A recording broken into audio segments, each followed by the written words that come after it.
Mesdames et messieurs, bonsoir et merci de suivre ce journal. La météo prévoit des tendances orageuses sur la région de Tillabéri et sur le Dandi. La page météo présentée par Mohamed Adamou Maïga. Bonsoir et ravi de vous retrouver pour cette page météo. Nous démarrons cette page météo par les cumuls pluviométriques enregistrés sur nos stations synoptiques et comparés à la normale sur les 30 dernières années. De cette analyse, il ressort un excédent important de 116 mm à Tillabéri, un léger excédent de 0,3 mm à Niamey, un excédent de 62 mm à Dosso, un déficit de 110 mm à Gaya, un déficit de 71 mm à Tawa, un excédent de 72 mm à Koni, un excédent de 74 mm à Gadez, un excédent de 4 mm à Maradi, un excédent de 76 mm à Zender, un excédent léger de 1 mm à Magaria, un excédent de 48 mm à Gouré, un excédent de 25 mm à Maïné-Soroa, un déficit de 44 mm à Difa, un excédent de 13 mm à Ngigni et enfin un déficit de 5 mm à Bilman. Passons à présent le temps qu'il a fait aujourd'hui. Il a été globalement dégagé sur tous les pays, néanmoins on note la présence de ces cellules orageuses sur la région de Tillabéri. Et hors de nos frontières, notons la présence de ces amas nuageux sur le nord-ouest nigérian. L'évolution de cette situation nous amène à prévoir en cours de nuit des tendances orageuses sur le nord des régions du fleuve et sur le Dandi. Et pour la matinée de demain, c'est un ciel légèrement nuageux qui est attendu sur les régions ouest du pays. C'est tout pour cette page météo. Au revoir et à demain, Inch'Allah. Le Premier ministre chef du gouvernement, Brichi Rafini, était en visite dans la région de Maradi. Objectif constaté de visu, l'état d'avancement des chantiers de Maradi-Kolia qui vont abriter les festivités de la fête tournante du 18 décembre prochain. Compte rendu, Kassoumutari et Maman.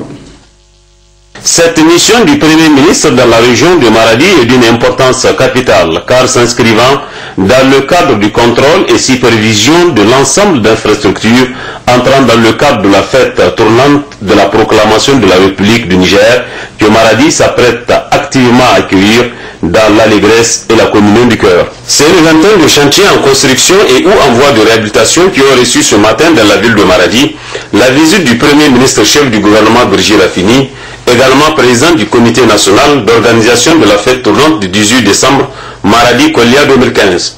C'est ainsi que le Premier ministre Brichi Rafini a visité successivement les travaux de construction de la case de passage présidentielle au niveau de l'ensemble de la résidence du gouvernorat de la région de Maradi, les travaux de réhabilitation du siège de la compagnie nationale de sécurité, ceux de la voirie de la ville de Maradi et l'axe Madaroufa, l'Académie des Arts, la Maison de la Culture, Place Memassou, les villas ministérielles, les travaux de construction d'une nouvelle trésorerie régionale, le monument légende d'Aoussa Bakoy, place rond-point gouvernorat confié à l'entreprise Jamila, dont les travaux sont actuellement à plus de 60%. Les travaux de construction de l'aéroport, notamment la piste d'atterrissage et le salon d'honneur, le stade régional, l'arène de lutte, la cité de 30 duplex et celle de Sondi Villa à Tchibiri-Gobir, de F3 et F4, l'hippodrome, les travaux de réhabilitation place Sultan de Kachina et Gobir, la cité AHK, Sabiou et la cité du maire. Partout où il s'est rendu, le Premier ministre chef du gouvernement a reçu des explications détaillées de la part des techniciens et entrepreneurs chargés d'exécution des différents travaux. Le Premier ministre s'est dit émerveillé de qualité et du travail bien fait constaté sur le terrain. Le Premier ministre a tenu à féliciter certains entrepreneurs à l'image de l'entreprise Jamila, Elhaj Mahmoud Hassan, Adam le constructeur, Elhaj Moussa Tanko, Elhaj Dambri, AHK entre autres. Des entrepreneurs qui ont atteint entre 35 à 60% d'exécution de leurs travaux. Aujourd'hui, jour pour jour, ça fait un mois qu'on a commencé, on est déjà au-delà de 60%. Les pelletés criaient sur les chantiers. On est à plus de 60%. Inch'Allah, si Dieu nous accorde la vie, la bonne santé et la chance surtout, on tiendra dans les délais. Aux entrepreneurs qui traînent encore le pied, le Premier ministre a attiré leur attention afin de multiplier les équipes et travailler nuit et jour afin de remettre les clés dans le délai prescrit. Le Premier ministre Brigitte Raffini a mis à profit son séjour dans la capitale économique du Niger pour visiter le grand marché de Maradi. Elle est accueillie à l'entrée de ce grand marché par le bureau régional des opérateurs économiques avec à leur tête le président du conseil d'administration de la SOGEMI, Alassane Soulé Dina Saleh.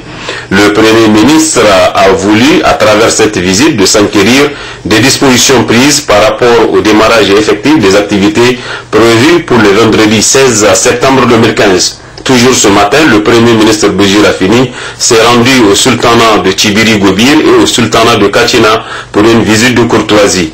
Avec l'honorable sultan de Gobir, Elhaj Abdou Balamarafa, et le sultan de Kachina, Marimawa Elhaj Alzaki, le Premier ministre a eu à échanger avec ces deux responsables coutumiers sur plusieurs questions d'intérêt national.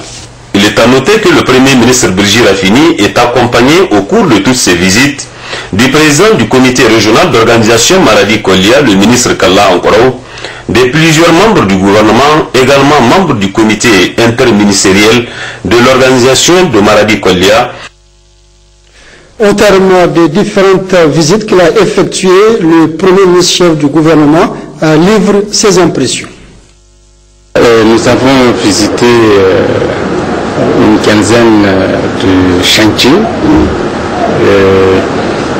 avec des degrés plus ou moins avancés de réalisation. Je note la détermination, j'ai noté l'engagement des différents acteurs dans l'évolution de ces chantiers. Un engagement ferme, une détermination sans faille, aussi bien au niveau du comité chargé de l'organisation des festivités du 18 décembre et de la réalisation du programme Maradi-Kolia, au niveau des entrepreneurs, qu'ils soient nationaux comme étrangers, et également au niveau des populations de Maradi. Je voudrais, dans un premier temps, saluer, remercier ces populations de Maradi pour l'accueil très chaleureux, très émouvant que notre délégation et moi-même dont nous avons été l'objet. Je les en remercie vivement. Je constate, en tout cas je lis sur les visages de toutes ces populations que j'ai rencontrées, je les ai entendues. J'ai senti qu'elles ont adhéré pleinement à ce programme de Maradi-Kolia. J'ai senti qu'elles sont satisfaites de cette offre de l'État qui consiste à réaliser donc un certain nombre d'infrastructures au profit de la ville de Maradi et de ses environs. J'ai noté en tout cas un enthousiasme au niveau de ces populations qui augure d'une adhésion complète et d'une participation positive de l'ensemble des populations de la ville de Maradi qui va être au rendez-vous du 18 décembre, Inch'Allah. Je tiens à les saluer, à les remercier, à les encourager vivement à s'approprier effectivement ce programme parce qu'il est le leur. Désormais, avec les chantiers que j'ai vus, des chantiers sérieux, des chantiers majeurs en termes d'infrastructures socio-administratives, je pense que c'est des acquis importants pour la ville de Maradi. J'ai noté, parce que nous avons sillonné en profondeur la ville de Maradi, j'ai noté également que Maradi-Kolia, en fait, existe déjà. L'État ne fait que contribuer à une plus grande visibilité de ce qui existe déjà. Je salue au passage les opérateurs économiques de Maradi, en tout cas les habitants de Maradi, pour des réalisations que j'ai vues en termes de construction, en termes d'investissement dans la ville de Maradi, qui sont dignes d'une ville économique, dignes d'une ville, d'une capitale économique telle que Maradi. Donc je m'en félicite véritablement et je les encourage à persévérer. Et je pense que la participation de la population est déjà notée, elle est acquise. Il s'agit de parachever par des actions de salubrité, par des actions d'appui au programme, parce que souvent on demande un certain nombre de sacrifices aux populations, d'abandonner certaines propriétés, de déguerpir par-ci, par-là. Je pense que nous n'avons pas enregistré de réticence au niveau de ces populations. C'est une façon de montrer effectivement qu'elles adhèrent, elles répondent aux sollicitations des techniciens, des chantiers. Et c'est vraiment le lieu de les remercier, de les féliciter et de les encourager encore une fois pour toutes celles qui ont la possibilité d'investir. Ce n'est pas tard, il nous reste encore un peu de temps. Il nous reste novembre, un mois de novembre plus la moitié du mois d'octobre et décembre. Ça fait pratiquement 2 mois. On peut faire beaucoup de choses, notamment en termes de salubrité et d'assainissement. Donc j'ai eu une visite très riche et je suis très satisfait de ce que j'ai vu. J'ai vu des entreprises déterminées, j'ai vu des entreprises compétentes, des chantiers, vraiment des chantiers lourds, qu'on ne voyait pas auparavant dans nos villes à l'intérieur du pays. Nous avons vu en tout cas des chantiers comme celui de la maison des jeunes, comme celui du stade, qui sont véritablement des gros chantiers. Et je salue toutes ces entreprises, toutes ces initiatives privées qui se développent à Maradi. Donc je retiens que la dynamique est véritablement lancée. Il s'agit de l'entretenir, il s'agit de demander aux différents acteurs de ne pas reculer, de tenir bien, de tenir bon pour que le 18 décembre, on ait l'essentiel.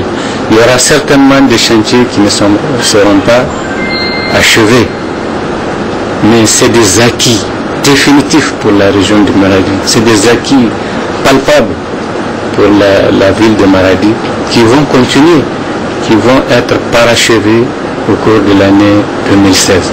Donc l'essentiel est fait. L'essentiel, ce sont toutes ces réalisations socio-économiques qui sont un véritable plus pour la ville de Maradi, pour la région de Maradi. En tout cas, l'État est fier d'avoir le gouvernement, le président de la République. Nous devons considérer que nous avons eu une décision salutaire, une décision qui va bénéficier aux populations, quelle que soit sa tendance, quelle que soit sa sensibilité, qui va bénéficier de ces infrastructures.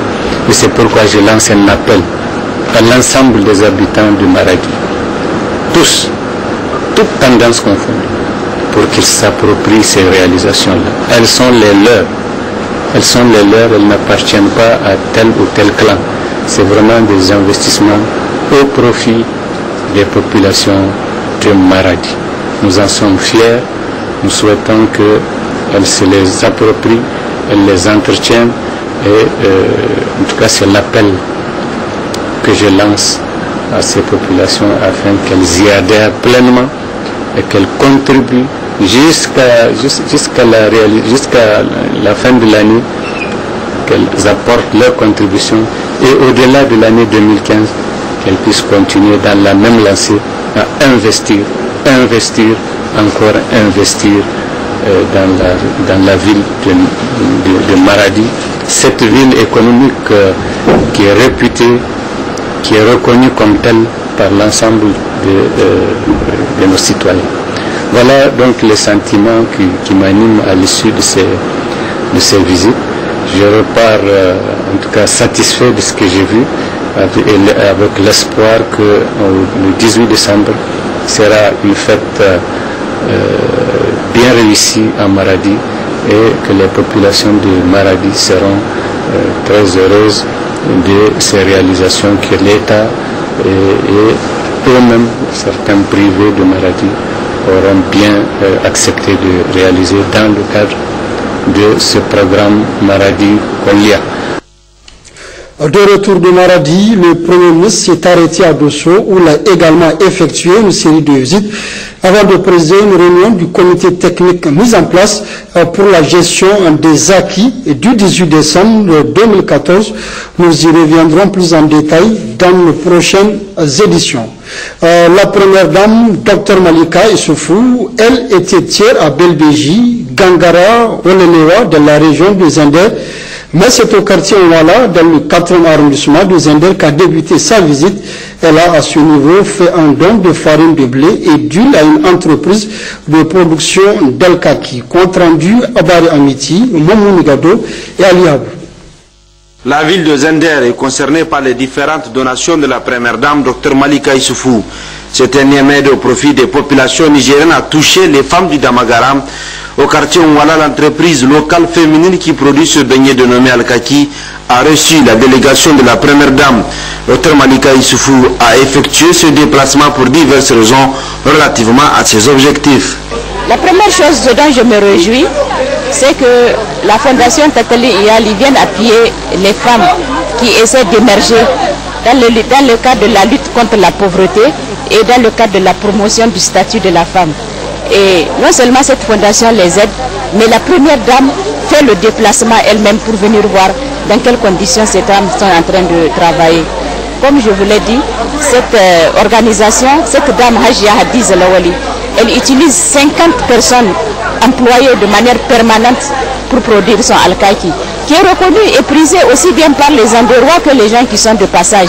Et ça contribue donc à créer des petits emplois, à réduire le chômage des jeunes, à occuper beaucoup de femmes, vous les voyez là-bas assises, et ça fait connaître l'entreprise. Donc aujourd'hui, c'est vraiment un couronnement de succès par rapport au fait que la première dame ait fait le déplacement pour venir dans leurs locaux. D'ailleurs, les retombées ont commencé. Le maire de la ville de Zender vient de leur octroyer 2 terrains de 800 mètres carrés pour qu'elles puissent aller mettre leur commerce sur la place. On donne un pouce, effectivement, comme vous dites, au groupement féminin dans leurs activités génératrices de revenus. C'est un encouragement pour tout autre groupement qui fait des activités génératrices de revenus, de l'espoir de se faire entendre elles aussi un jour jusqu'à Niamey, que leur nom arrive jusqu'à Niamey et qu'une première dame vienne leur rendre visite et les encourager. La méthode de préparation, la cuisine, le comptoir de vente et la signature du livre d'or pour immortaliser son passage ont été les étapes de cette visite. Visite couronnée par la remise de cadeaux à la première dame, des moments forts qui restent mémorables dans l'esprit du chef de l'entreprise.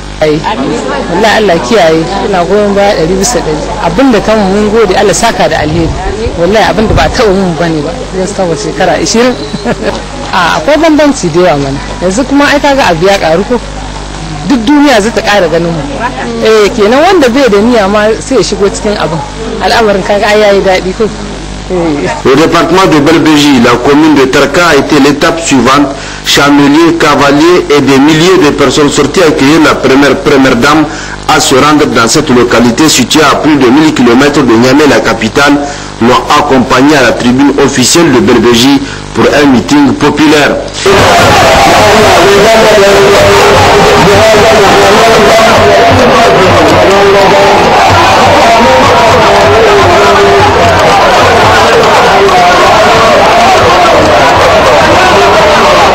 Meeting au cours duquel les autorités administratives ainsi que le chef des cantons de Belbéji, Elhaj Samawar Gabit, ont remercié la première dame pour son déplacement dans leur cité. Commune qui est habitée par 96 452 personnes, 152 villages, principalement des agriculteurs et pasteurs. Au nom de cette population, le maire offre une parcelle de 400 mètres carrés à la première dame pour en construire une résidence. Occasion également à la fondation Tatali Iyali de présenter ses dons: vivres alimentaires, motopompe, machines à coudre, kit ménage, pour soutenir les efforts des populations. Un chameau a été remis également à la première dame par la population. La visite s'est poursuivie à la grande mosquée de la ville, un chantier dont les moquettes sont données par la première dame présidente de la fondation Tattali Iyali. Une promesse de Dr Malika Issoufou pour accompagner l'effort du député de la zone, permettre également aux fidèles qui fréquenteront cette deuxième grande mosquée de la région de bien accomplir leurs prières. Le chantier abandonné de l'hôpital a également été visité par la première dame et sa délégation. L'appui de sa fondation Tattali Iyali a été sollicité pour achever ce centre afin d'améliorer le cadre de santé dans le département de Belbéji et environ. Donc c'est ça le cadeau du chef. Installé sur un lit traditionnel qui d'ailleurs lui a été offert avec à ses côtés l'épouse du premier ministre chef du gouvernement. La première dame, Dr Malika Issoufou, a reçu divers cadeaux. La famille de l'Haj Samouro lui a offert un troupeau composé de chamelles et de chamélons, de vaches et de veaux. Une dizaine de têtes pour récompenser les efforts de la première dame, présidente de la fondation Tattali Iyali. À son tour, Dr Malika Issoufou les a remerciés pour cette marque d'estime à l'endroit de sa délégation et à l'endroit de l'épouse du Premier ministre qui a reçu également une chamelle et son petit en guise de cadeau.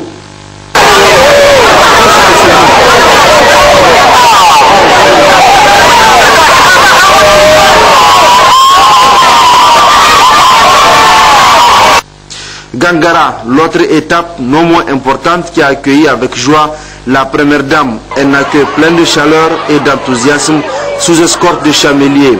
Le maire de la localité a remercié la délégation pour ce déplacement plein d'estime. Même souhait émis par le chef de canton de Gangara, Gangara qui bénéficie de motopompes, des tonnes de vivres gratuits, des machines à coudre, moulins à grains. Là également, des cadeaux ont été offerts à la première dame et l'épouse du chef du gouvernement. 116 884 habitants constituent la population de la commune de Walelewa. Accueil, chant, discours de bienvenue ont caractérisé l'événement.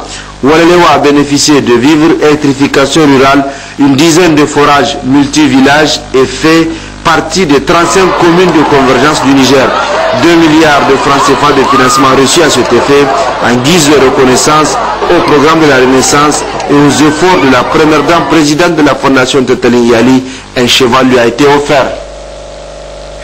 À l'Assemblée nationale où se poursuit la session ordinaire de session budgétaire du Parlement nigérien au titre de l'année 2015, le président de l'Assemblée nationale a l'honneur d'informer, mesdames et messieurs les députés, que les travaux en séance plénière reprendront le lundi 12 octobre 2015 à l'hémicycle place de la concertation à partir de 9h30. L'Agence nationale de l'aviation civile, la SONIDEP, Libya et le gestionnaire de l'aéroport international Djori Amani ont terminé ce matin un point de presse pour apporter un démenti formel aux rumeurs faisant état de rupture de carburant ou de la livraison de carburant de mauvaise qualité au niveau de l'aéroport. Reportage Khadija Hassan et Azrabiou. Par rapport à cette question précise, donc concernant le GPA1 précisément, je dois dire, qu'il n'y a pas de rupture de stock au niveau du dépôt pour l'aviation, puisque nous avons un stock important à cette date, plus de, en tout cas 1200 mètres cubes de produits de GPA1. Au niveau de Cotonou, comme au niveau de Léné, nous avons en tout cas un tonnage important qui peut satisfaire la consommation au moins pendant un mois. Donc ce produit est analysé par un inspecteur indépendant et agréé au niveau effectivement de ce dépôt avant d'être réceptionné dans des bacs dédiés à cet effet. Donc chaque citerne qui est chargée reçoit un certificat de qualité qui accompagne effectivement le document du camion citerne. Donc pour ce qui nous concerne aujourd'hui, en tout cas le stock que nous avons ici est consommé depuis une dizaine de jours. C'est un produit qui est certifié conforme par notre inspecteur indépendant. Ce même produit est consommé au niveau du Bénin, du Burkina Faso et du Mali. Tel que la SONIDEP a expliqué, nous envoyons des camions à Cotonou et à Lomé. Et avant que chaque camion ne charge, on s'assure de la qualité du produit et on obtient le certificat de qualité que voici. Chaque camion a ce certificat de qualité et il est fait par un expert indépendant. Et quand vous y regardez les points qui y sont mentionnés, le produit est bel et bien conforme. Et dès que le camion arrive, nous faisons une analyse au pool aéroport. C'est un pool que nous gérons, Libya Oil et Total. Et lorsque nous constatons qu'il n'y a aucun problème, le gestionnaire du pool autorise que les camions dépotent dans le bac. Et lorsque un client se présente, une compagnie aérienne ou un client qui a son stockage local, ce produit sort du dépôt selon les normes habituelles et selon les prescriptions qui sont en vigueur au niveau international et aux habitudes ici au Niger. Actuellement, le stock est disponible au pool aéroport, plus d'1 million de litres, sans compter tous les camions qui sont en cours de route pour arriver. Ce stock peut valablement tenir longtemps sans aucun inconvénient. Et le stock dont on parle, il est servi aux avions depuis près de 2 semaines. Et nous n'avons de part nos clients aucune plainte, aucun avion, aucun feedback qu'il y a tel problème lorsque l'avion circulait. Hier, avant-hier, cette nuit, les compagnies prennent le produit normalement. Donc, nous voulons confirmer ici qu'il y a du produit et ce produit vient de la Sonidep de par les certificats de qualité et nous ne voyons pas en quoi un problème se pose. Donc, s'il y a des gens qui sont curieux, on est prêt à leur montrer tout ce qu'il faut. Le jour où il y a un problème, on dira qu'il y a un problème. Mais pour le moment, il n'y en a pas et tout fonctionne normalement. Même son de cloche également chez les responsables en charge de la gestion de l'aéroport et de l'ANAC qui affirment qu'il n'y a aucun problème majeur et que toutes les opérations aéroportières se déroulent normalement. Mon rôle, c'est de m'assurer pour que toutes les opérations aéroportières au niveau de l'aéroport international de Niamey se fassent vraiment dans les meilleures conditions d'exploitation possibles. Et pour le sujet qui nous remis ce matin, j'étais donc en contact avec tous les acteurs ici présents, la Sonidep,